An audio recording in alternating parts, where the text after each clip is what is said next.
Next on KPBS Evening Edition, happening right now, a meeting of the minds and the mayors.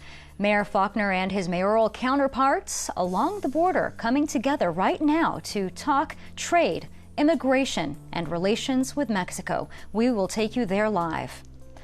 Plus, tragedy at a local restaurant as a gunman opens fire inside. Who he was shooting at and why, as police need the public's help to find the killer. Cheaper. So I thought about that. I was like, oh, it's going to be cheaper. Going south for school, California's affordability crisis is sending more students to Mexico to get a degree. And we'll take you live to opening night at the San Diego Asian Film Festival. KPBS Evening Edition starts now.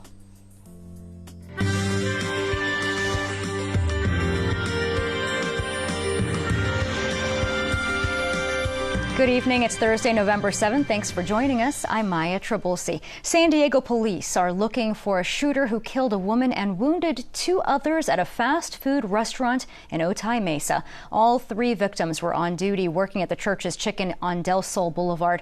The shooting happened at 5:30 last night. Police say the shooter had been there earlier in the day and got into an argument with workers after trying to pass a counterfeit $100 bill.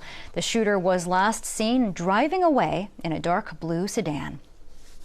A no-show today in the impeachment inquiry. President Trump's former national security advisor John Bolton did not appear for an interview with House investigators. His attorney said he wouldn't appear without a subpoena. Tonight, we're getting a better idea of how the first public hearings will play out next week. More now from Suzanne Malveaux. House Democrats announcing televised public impeachment hearings will begin on Wednesday, starting with top diplomat to Ukraine Bill Taylor and Deputy Assistant Secretary George Kent. Then next Friday, Marie Yovanovitch, the U.S. ambassador to Ukraine, who was fired by President Trump. Those open hearings will be an opportunity for the American people to evaluate the witnesses for themselves. It comes after House investigators released more than 300 pages of Taylor's testimony from his bombshell deposition, where he revealed it was his clear understanding security assistance money would not come until the president of Ukraine committed to pursue the investigation. Taylor also discussed his concerns with Trump's personal attorney Rudy Giuliani's involvement with Ukraine policy, calling it a nightmare. House Democrats hoping Taylor's public testimony will help shape their abuse of power case against President Trump. If you want an initial hit, someone to describe exactly what took place, I don't know if anyone's better than Ambassador Taylor. Sources telling CNN the White House worries what Taylor will say in public testimony. His earlier deposition was seen as damaging, alleging an explicit quid pro quo with Ukraine, with Trump freezing military aid in exchange for Ukraine announcing investigations against the president's rivals for political gain. Trump's Republican allies continue to change their defenses, including highlighting this part of Kurt Volker's testimony, telling lawmakers, "I didn't know that there was a quid pro quo." His account is consistent with the fundamental facts. There was nothing wrong with the call transcript. Other Republicans taking it a step further. What I can tell you about the Trump policy toward the Ukraine, it was incoherent. They seemed to be incapable of forming a quid pro quo.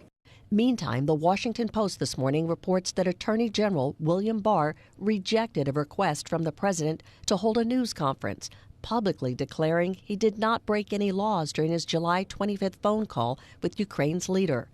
Despite the report, some House Democrats still remain cautious of Barr. Perhaps it is a measure that he sees of the gathering storm clouds on the horizon, and he's being just a tad bit cautious here. But frankly, I'm not terribly trusting of Attorney General Barr, so we'll see. And that was Suzanne Malveaux reporting. KPBS will have live coverage of the public impeachment hearings on all of our platforms. A rally is wrapping up right now at the San Dieguito Union High School District Board meeting. School support staff, secretaries, custodians, and others voicing displeasure over what they claim is a cut in funding to student services while demanding more work. They also say the district is adding management positions and landscaping that is not necessary at this time. Negotiations with the Board of Trustees have reportedly been going on for months. The district will take up some of these concerns at its meeting in Encinitas starting at 7 o'clock tonight. A new audit has found schools across the state may have misused hundreds of millions of dollars. That money was supposed to help disadvantaged students. KPBS education reporter Joe Hong explains where that money went. Since 2013, California has been giving districts more money for its neediest students. These include foster children, English learners, and low-income students. But a new state audit is showing that the funding model, known as the Local Control Funding Formula, hasn't closed achievement gaps. State Assemblywoman Shirley Weber requested the audit. She says districts have often used money reserved for disadvantaged students on district-wide programs, not the disadvantaged students. They have additional funding going to the schools, and then they turn around and throw it into the base grant and don't do programs they can be accountable for, and we still have these kids failing. That is unacceptable. In the audit, San Diego Unified School District was identified as one of 3 case studies. It mentioned the district had earmarked $5.2 million last year for libraries. But according to the audit, it's not yet clear how, if at all, that helped disadvantaged students. A spokesman for the district said the libraries provide computers to students who might not have them at home. He added the district has been able to raise graduation rates under this funding model. Joe Hong, KPBS News. This week, KPBS reported on San Diego Unified's plan to join LA schools in a lawsuit against Juul. Now, the e-cigarette brand says it will stop selling mint-flavored products, which are popular among teenage users. This comes on the same day the CDC gave an update on illnesses related to vaping. More than 2,000 people have become ill since March, with 40 deaths. The cases have not been linked to a specific product or device, but most involved vaping THC, which is the active ingredient in marijuana. What's happening at the border is far more than a political headline. It's an economic and cultural engine for cities on both sides. And right now, more than a dozen border mayors are meeting in La Jolla. KPBS Metro reporter Andrew Bowen is live at UC San Diego. Andrew?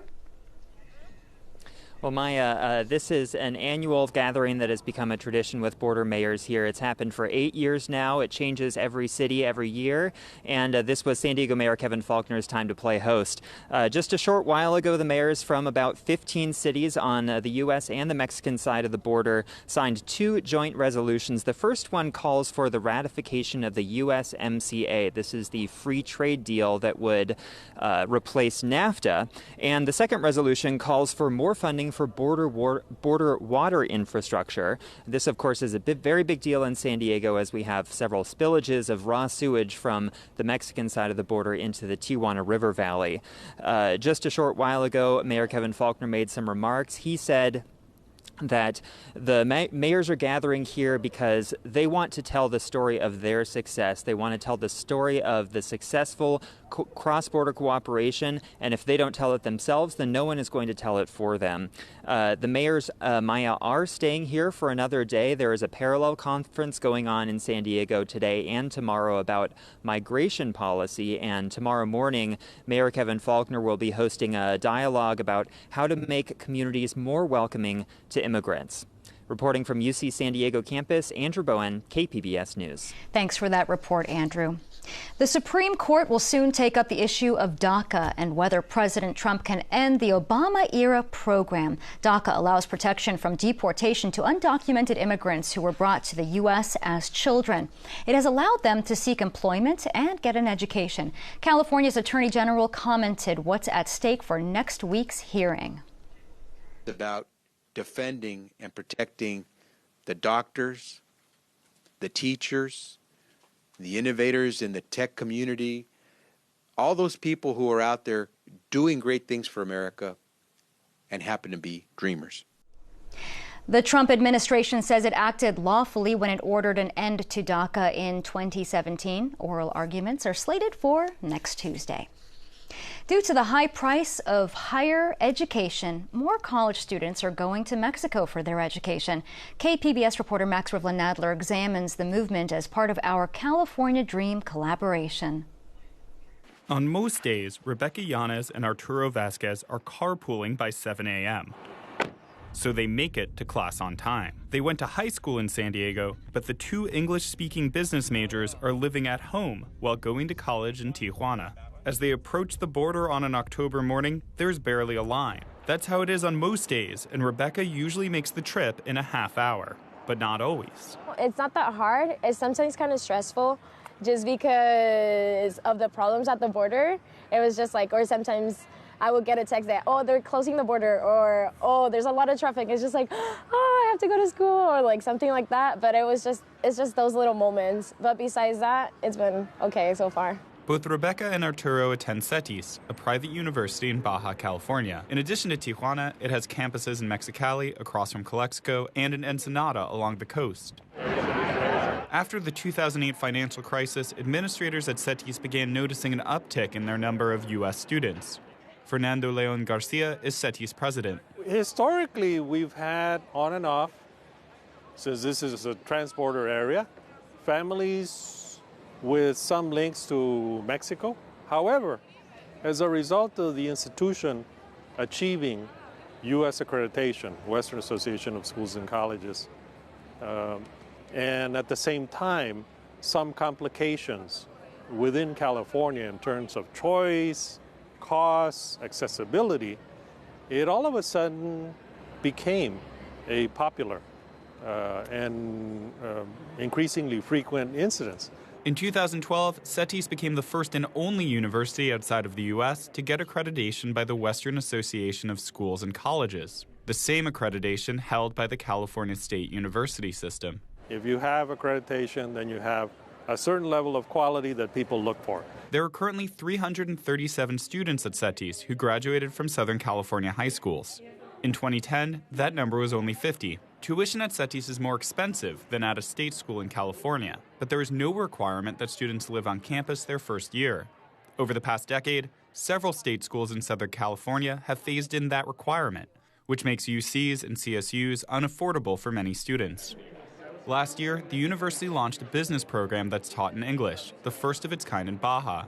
Annual tuition is just under $12,000. We are very closely and inextricably linked to multinationals here. You can see around the campus. There's one right across the street and some others a few blocks from here. So collaboration with multinational industry and therefore employability. All of these are factors that have some impact in terms of the students' decisions to come here. Both Arturo and Rebecca dealt with some pushback from friends and family when they decided to study in Mexico. Arturo began at Mesa Community College in San Diego, but transferred to CETIS after being attracted to their business program.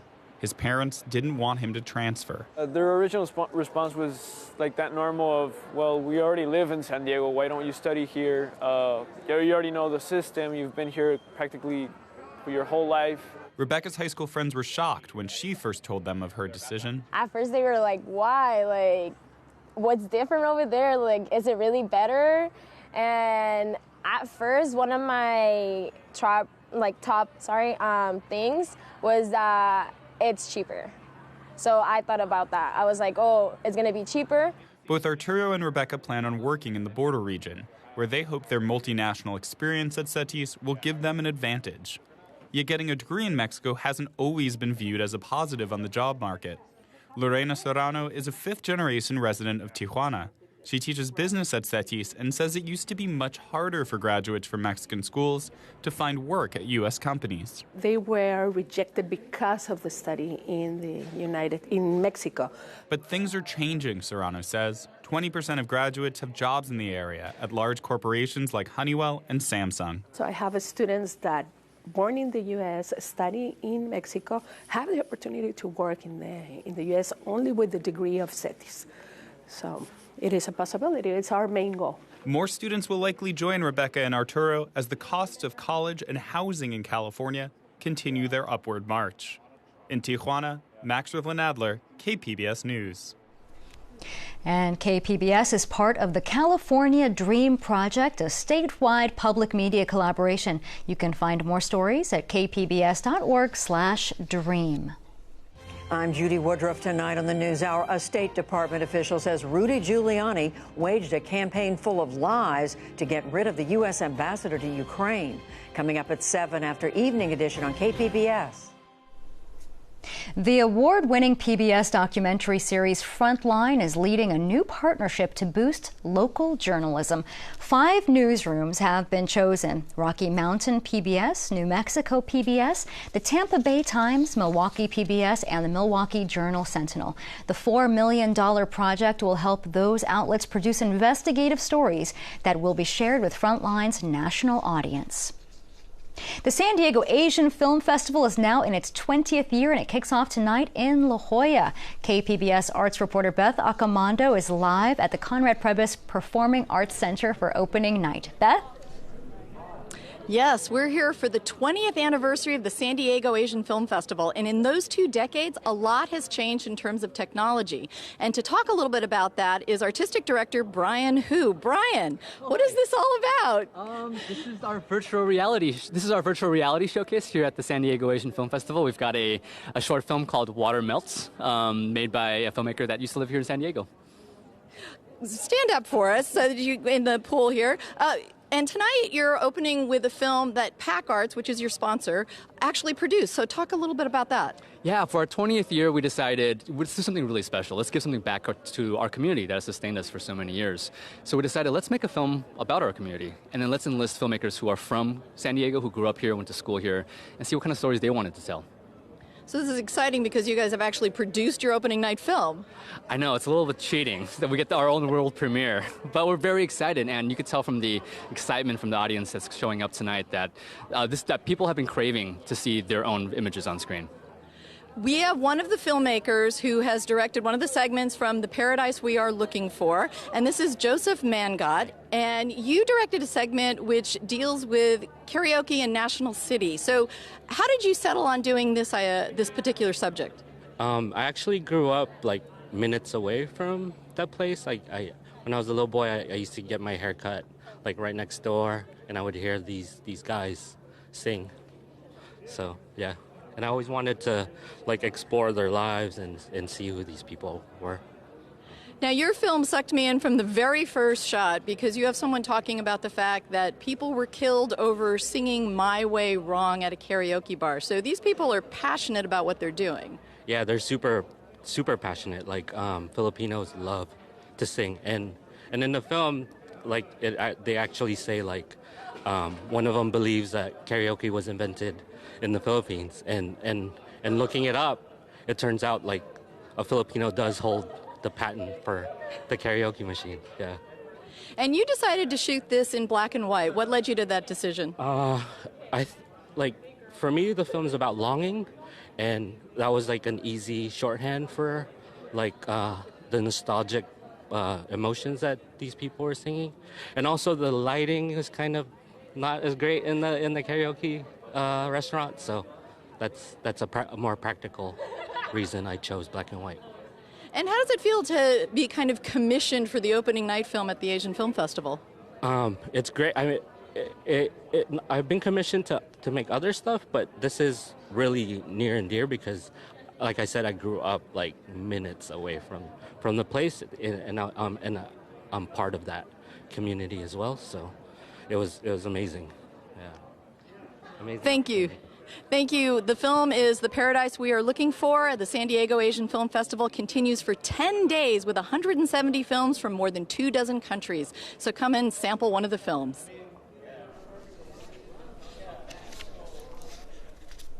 We might get a break from some of the foggy weather we've seen the past few mornings around San Diego. Daji Aswad has tonight's forecast.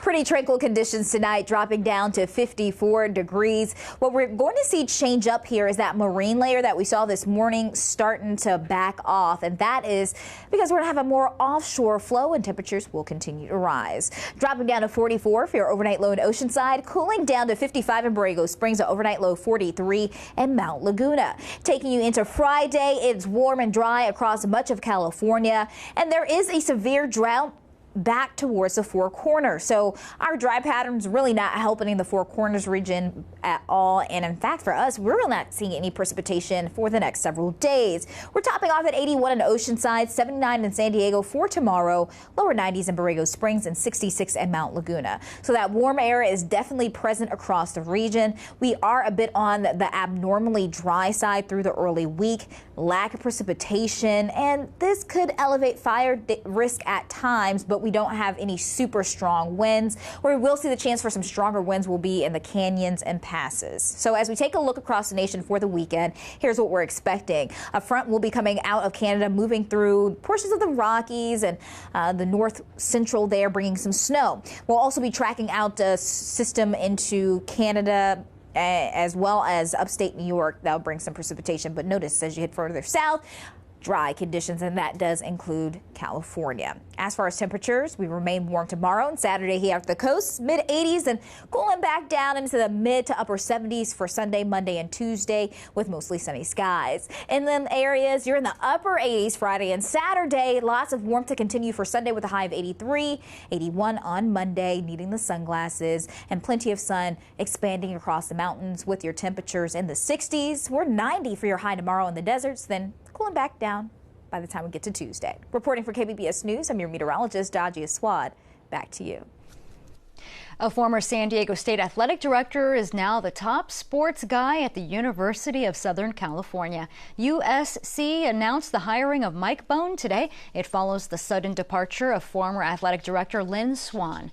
Bohn worked as the AD for SDSU for a couple of years back in the mid-2000s.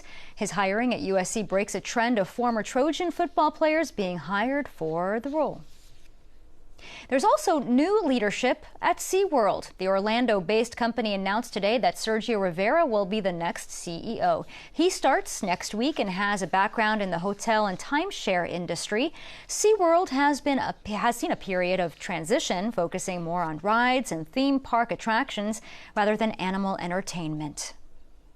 San Diego veterans are getting some help finding a job after their military service. KPBS reporter Matt Hoffman was in North County today with dozens of employers looking to hire former service members. How's it going, Patrick? Nice to meet you. Dozens of veterans showed up to an Oceanside Career Center for the Honor a Hero, Hire a Vet job fair. No, I worked at Camp Pendleton most of my time, and then I was more in the warehouse facilities. 26-year-old Patrick Kagas was a Marine up until just 3 weeks ago. What's your MOS, brother? I was 1302 Combat Engineer Officer. Now he's ready to launch a new career. Appreciate it. Thank you so much. Nice meeting you. So a lot of my stuff dealt with the supervision and managerial side, with the Marine Corps side of construction, supply and logistics, and heavy equipment. Kagas says his training as a combat engineer officer will help him land a job in construction or working with military contractors. I'm ready to start tomorrow if you have the positions available. They do have logistics positions open. The military, you're told, what to do. Where in civilian, nobody tells you anything. So it's basically you're learning by trying. That's the challenge. You gotta like what you hear, we gotta like what we hear, right? We love it when a plan works well. When somebody comes in, we're able to help them with their resume, connect them with an employer, and they get hired. I mean, that's the most gratifying feeling that you can have. I'd be interested in regards to the position. When we interview them, we understand a lot of these guys, they come into boot camp.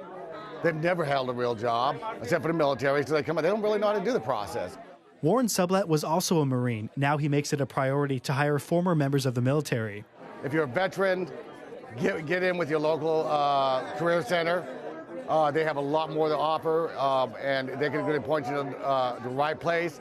They know a lot of us retired military guys or former military guys are running businesses. We want you, and they're going to make sure they help you get a job. Yes, logistics, and also a plethora of also working with supply and construction.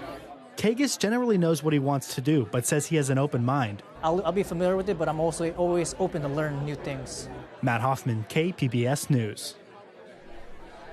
One of America's most famous Christmas trees will come from Florida, but not the Florida you might think.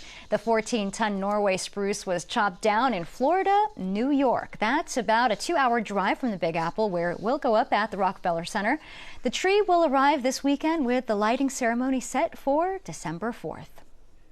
And by now, you've already seen holiday items on store shelves, and some retailers are already putting out Black Friday ads. As Britt Conway reports, the holiday forecast is looking cheerful for retailers. More jingle at the cash register.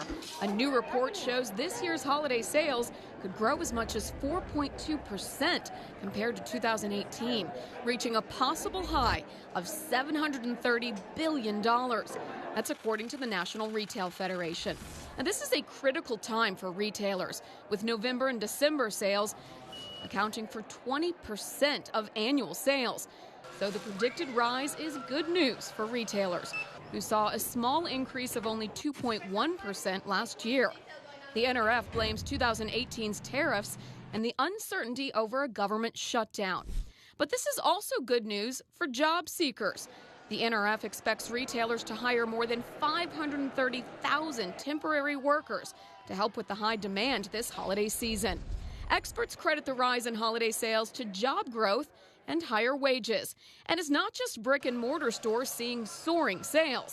The NRF forecast finds online and other non-store sales are expected to increase as much as 14% to nearly $167 billion. For Consumer Watch, I'm Britt Conway.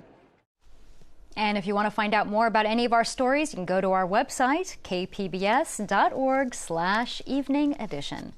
Thank you for joining us tonight. Have a great evening.